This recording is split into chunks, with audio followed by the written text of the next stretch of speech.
Harper's Bazaar is the party everybody is invited to. Just like Carmel Snow said, it's a magazine with the finger on the pulse. We like to reflect what's going on in society, but we also like to create the stories that are in fact going to be talked about in the future. The idea was to find a way to make sure this exhibition about a fashion magazine wasn't just about fashion photography, but was really like entering the pages of a magazine in 3 dimensions, and also holding on to that idea of historical depth. People talk a lot about print media being in crisis.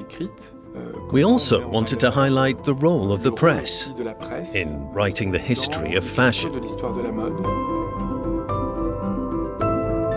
In terms of cultural history and material culture too. It's something quite outstanding, quite powerful. So it belongs in a museum because it's a real phenomenon, historical, artistic and cultural, and it should be studied as such.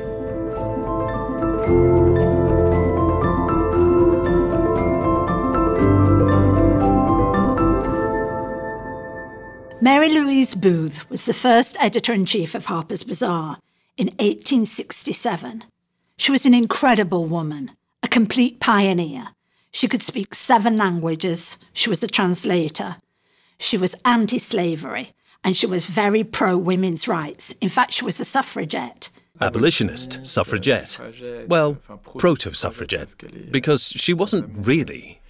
Yes, I understand that, because actually it shows that fashion isn't necessarily dreamed up by women who only like fashion, but also by women who are of their time.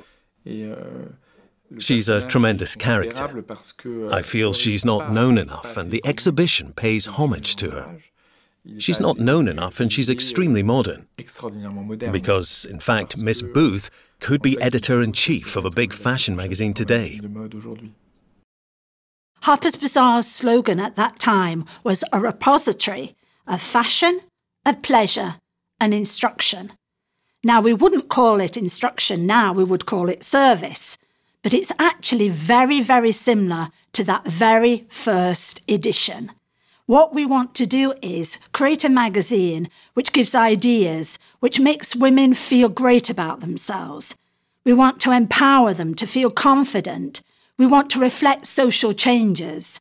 We want to create aspirational images, but at the same time, give ideas and suggestions on how to make the most of your looks.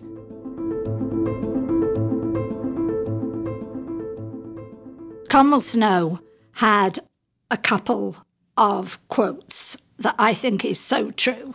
She said she was producing a magazine for the well-dressed woman with the well-dressed mind. Carmel Snow's other phrase that she used all the time was elegance is good taste with a dash of daring.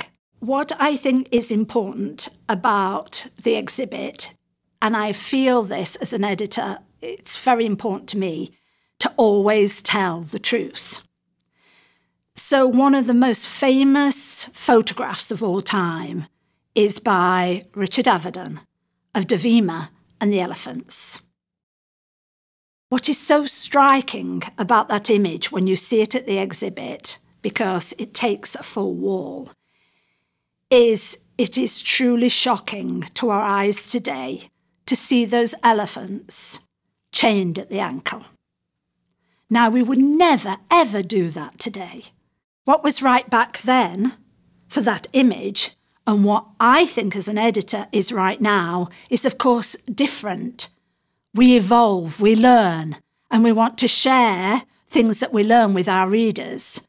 So we show that image, and even though that would never be recreated today, ever, and nor would we want it to be, it's important to show how it was back then. Davima, of course, looked incredible in her Dior gown. When you look at the 153 years of Harper's Bazaar in the 1920s and 30s, the models were sometimes women that were almost women of the world. so they knew how to wear what they wore.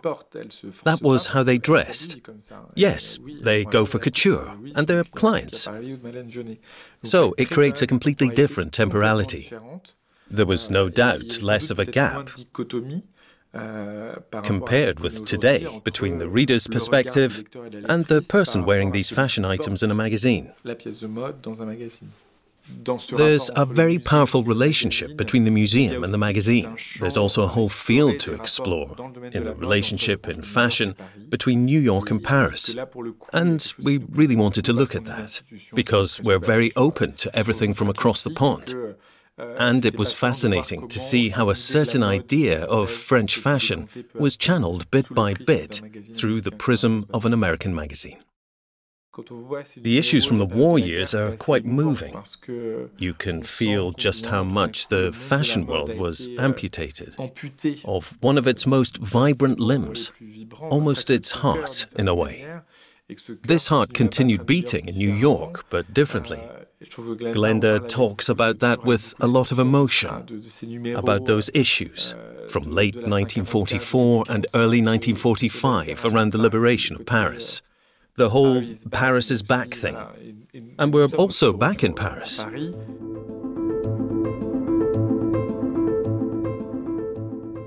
Carmel Snow went off to the collections to see Christian Dior's first collection. She sat there with Avedon and she looked and saw the new look. This was incredible because when you think about it, what had happened throughout the war years is because there was such a shortage of fabric that there tended to be a very slim silhouette, which Harper's Bazaar, being very patriotic, of course, put forward to the readers to follow. But there it was in Paris, 1947, Christian Dior's first show, and Carmel Snow looked at it and said, "These dresses are like a new look." What I find fascinating is if you look at the new look, which is a full skirt and a very fitted jacket, you will find that when it actually appeared in Harper's Bazaar, it wasn't the Avedon shot that you're probably familiar with of the chaps looking round at the girl who was swirling round in her skirt.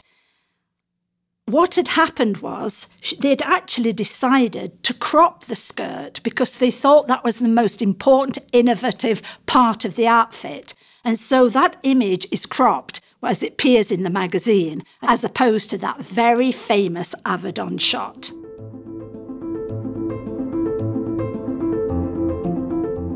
I think, actually, some of Man Ray's photos and some of Alexei Brodovich's page layouts are, well, completely stunning. Perhaps sometimes they seem our eyes are tired because we're so used to seeing things that try to be modern and contemporary that we tire our eyes. The eye's a muscle. When you look at some of the spreads and think that this was 1933 or 34, where did he get the idea of doing that? Playing with the typography, letters dancing around, decompositions across the double-page spread. It all seems so free, so free. How lovely. That's such a beautiful description. I think you should go with that. There's no doubt that Brodovich was a genius. The way he used typography, the way he understood the balance of white space versus type. Later on, Fabian Baron followed that great history of Harper's Bazaar and creating typefaces that looked exquisitely beautiful, had an incredible elegance about them. In fact, the first cover by Liz Tilberis and Fabian Baron was Linda Evangelista. You remember? She was moving up the A. Fabian Baron actually updated the Didot typeface for Bazaar, so to give it a really new look for Liz Tilberis and the launch of their new magazine. Glenda talks like someone from a magazine, whereas I'm from a museum. 153 years is interesting, though, in the sense that you see the iterative side and the self-referencing, which is great. Sometimes there are series you want to go back to. There are iconic moments in the history of the magazine. So you think, all right, let's revisit those.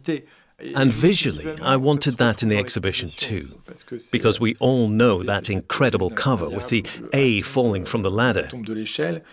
Not every magazine would be capable of being so self-referential, so light-hearted and relevant, because these are images that evoke things for everyone.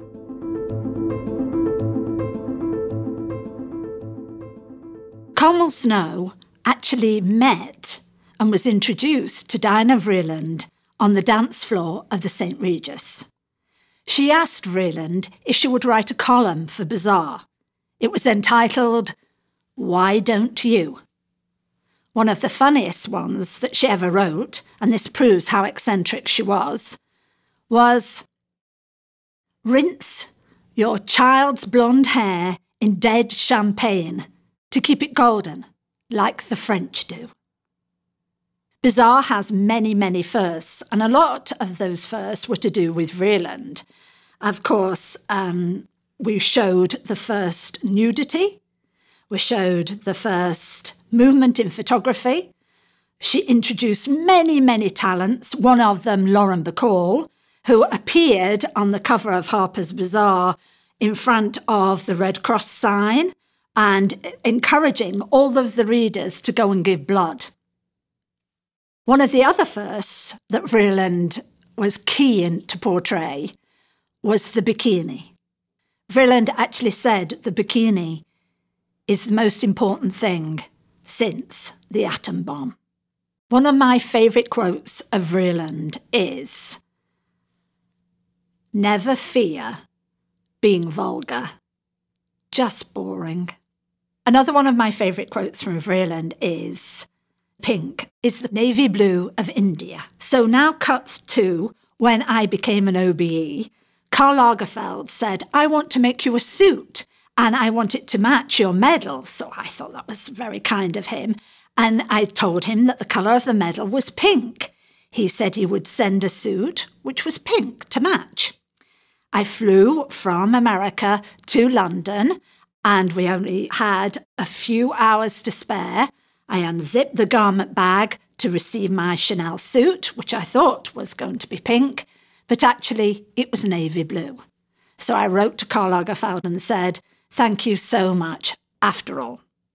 Navy blue is the pink of England."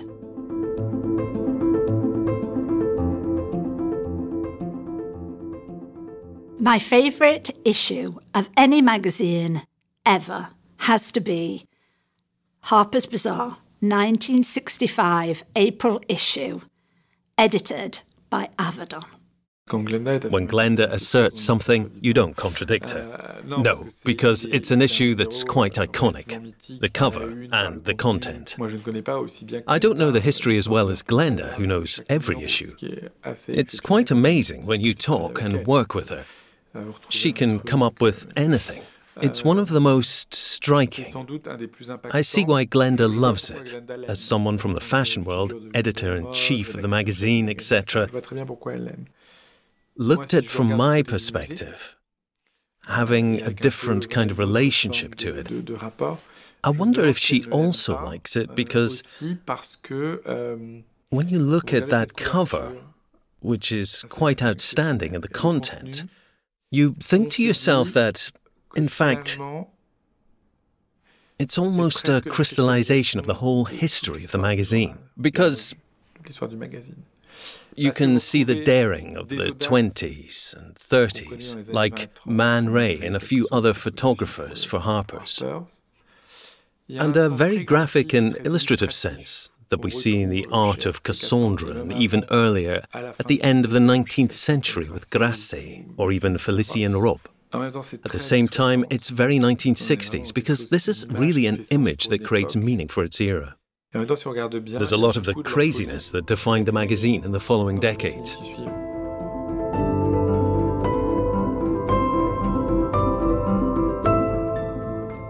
I think it provides meaning for Glenda.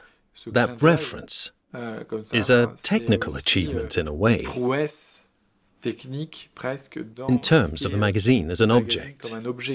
So many people have claimed that they're responsible for the pink helmet. Avedon himself. Gina Machado, the stylist, Ruth Ensel, the creative director, and even Avedon's assistant at the time, Nikki Haslam. They all said they were the ones that decided to put the pink paper helmet around Jean Shrimpton's face. It doesn't matter where it came from.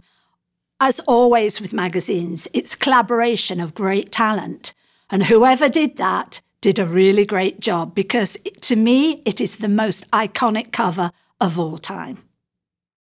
What I think is extraordinary about the issue is when you look back at that magazine to see how relevant it was back then, but how it stands the test of time.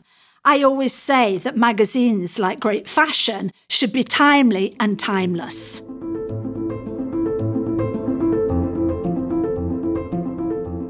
Harper's Bazaar was able to call on some outstanding photographers and directors.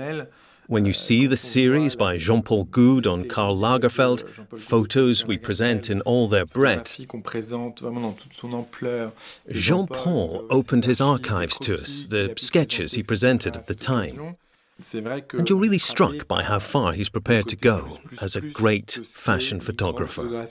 What I love about Jean-Paul Goude is I can actually say in my 19 years of being editor-in-chief of Harper's Bazaar, he is the one photographer which I've never, ever tried to direct.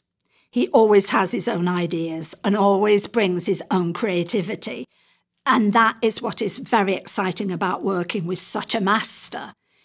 In the particular case of the wonderful photograph which is in the exhibition, he created this wonderful ambience of Karl Lagerfeld literally hoisting Linda Evangelista into the air. And if you look closely at the background, you will see our creative director at the time, Stephen Gann, and indeed Jean-Paul also was present sweeping the floor. What interests me is seeing how much in the flow of images we have to deal with that surround us every day. How much sometimes there are things that I'm thinking of Peter Lindbergh's series on Helmut Lang. That reference, Wim Wenders, yes, that's. I think people remember that in certain covers.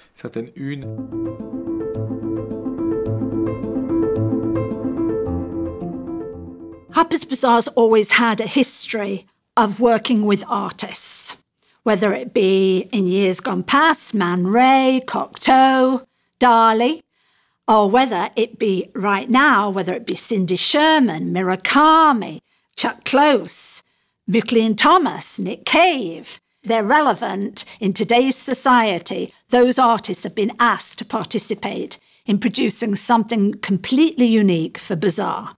Cindy Sherman was very open when we called her up and said, would you actually recreate street style for Harper's Bazaar? Could you pretend to be one of those people that stand in front of the shows and do twirls for the photographers? And she recreated those images with 7 different designers. And I was so proud when she had a one-woman show at the National Portrait Gallery to see as you walked into the entrance, there were the Harper's Bazaar pictures, front and centre.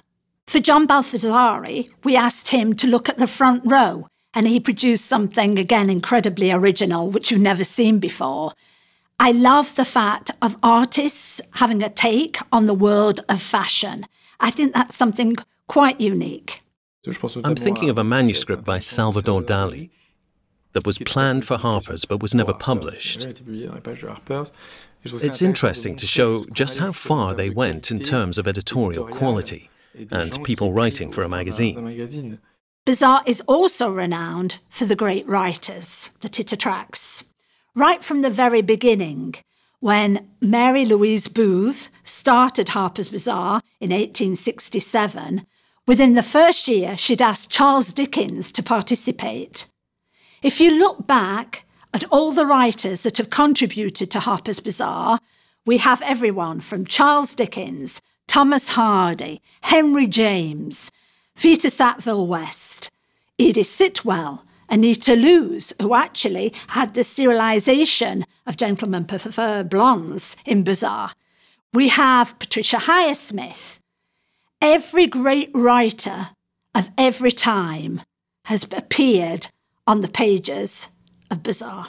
The first time I met Glenda, we talked about literature. That's the spirit of this magazine.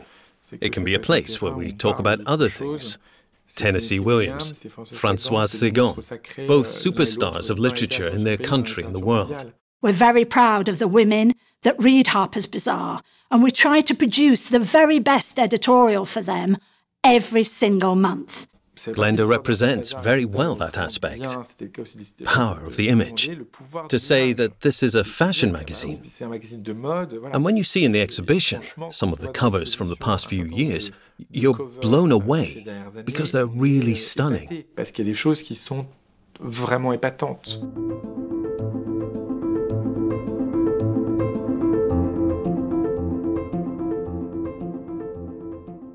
Rihanna's is one of my all-time favourite covers, and that came about because we wanted to celebrate the anniversary of Steven Spielberg's Jaws. I'd read an article where it said that Rihanna came from an island, and so I naturally thought, well, this is marvellous news because she can clearly swim very well. So the next minute we had her swimming with sharks. And if you actually see the video that accompanied the cover, you will see that as she's swimming with 3 11-foot sharks, one of the cameraman's assistant actually graced the side of the shark, and we literally, as they circled her closer and closer, had to pull her out with moments to spare. You see, this is what happens with celebrities when they do the cover of Harper's Bazaar. They take their life into their own hands.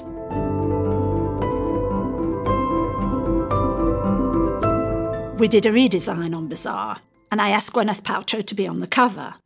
I also asked Anthony Vaccarello if we could use one of his dresses from his own line. This was the first time there was an editorial in America for one of his dresses. The dress looked fantastic, but of course, we're so audacious at Harper's Bazaar, we actually covered up Gwyneth Paltrow's face, and I think it's one of our most iconic covers. I love the fact that that dress is so distinctive. It was one of our many firsts, and that's what makes it truly memorable, is the fact that Gwyneth, you can tell, is Gwyneth Paltrow without even seeing her face. Later, I introduced Anthony Vaccarello to Donatella Versace, and he became the designer of Versace. After that, of course, he became the designer for Yves Saint Laurent. We featured Gwyneth many, many times at Harper's Bazaar. It comes because, from my case, I actually met Gwyneth because she agreed to be my guest editor when I was on Marie Claire, and I sent her to a desert island all alone with only 5 hours of survival training. And she was there for 3 days. She did a most wonderful diary about what it was like to be in solitude. And then, of course, she edited the rest of the magazine. And she was so good that I, of course, said to her if she wanted to give up her job, then we had a placement for her.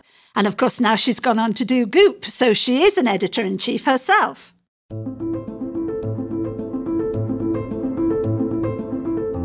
Another one of my all-time favourite covers of Bazaar was Demi Moore. Demi was very sweet when I called her up and said that I wanted to celebrate Alexander McQueen's great collection. At the time, I didn't know it would be his last show. But I was so moved by what I'd seen. I loved the print of the dress and I loved the armadillo shoes. So I explained to Demi what I had envisaged for her was that she would be on a ladder on some sand and we would create a sort of Dali-esque landscape, and she would be teetering on the top of this ladder wearing those shoes, and I thought she could be feeding a giraffe with an apple. She was such a good sport. Her only complaint about the whole shoot was the fact that the giraffe had bad breath.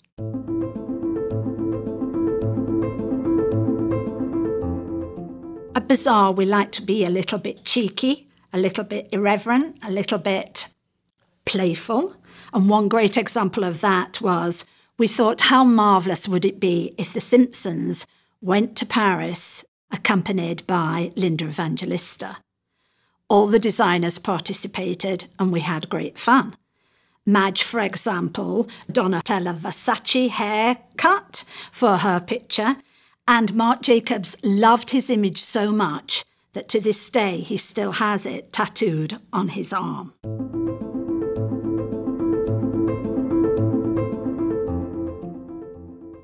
It's incredibly difficult to shoot in the snow. So can you imagine how difficult it is when you're shooting into an ice cave? We had to lower all the clothes by helicopter for the model to wear. It was sub-zero temperatures, but we were able to create an incredible session, which is something that is memorable. These days, it's true. Social networks force us to consume fashion differently. We all see the same images at about the same time. So we can say that there's this direct link, with no prism, no filter. But at the same time, when you look retrospectively at what went into a magazine like Harper's Bazaar, you realize this prism or filter is the fantastic thing, someone else's taste, which becomes something that becomes iconic. You may ask yourself, why is an exhibition on the first fashion magazine in the world relevant now? Well, I think there's never been a better time. We get all of our news from social media. And yet, the difference between social media and magazines is incredible. The good magazines create something which is completely unique and special. Incredible creativity. It's actually creating the story, as well as reporting on the news.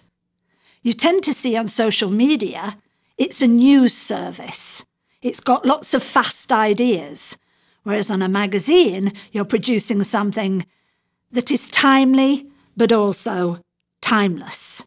Something which is relevant now, but incredibly important for our future. It's vital that a magazine reflects the times that we live in. The exhibition opened and 10 days later the world stopped. It's unusual for a museum director to have to shut it down overnight. It was the first time in France that museums had been closed so long since the Second World War. Conditions were different. Because we were closed, we had no staff or visitors, but still held all the works. It's quite a burden. We decided to extend the exhibition to the beginning of January. We spent a lot of the lockdown talking to the lenders, reassuring them we were taking care of the works.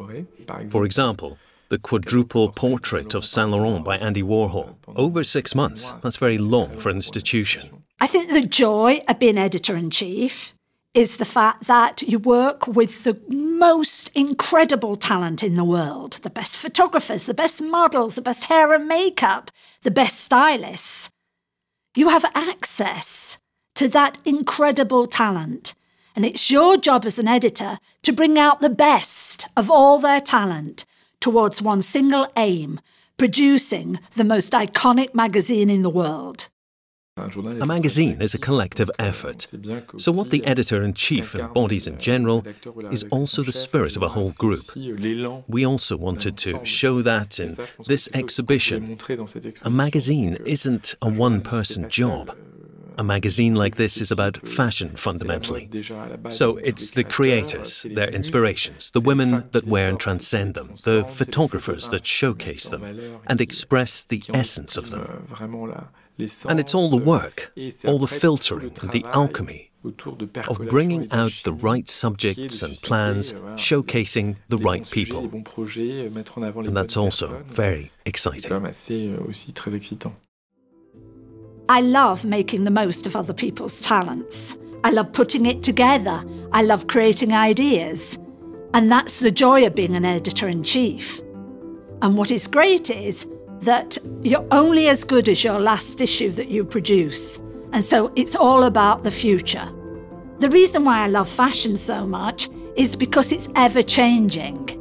And what I find really inspiring is not what we're doing now, but creating what we will be doing in the future. I'd like to thank the Museum of Arts Décoratifs. In particular, I'd like to thank Pierre-Alexis Dumas, Olivier Gabet, Cindy Sherman for introducing me to the museum.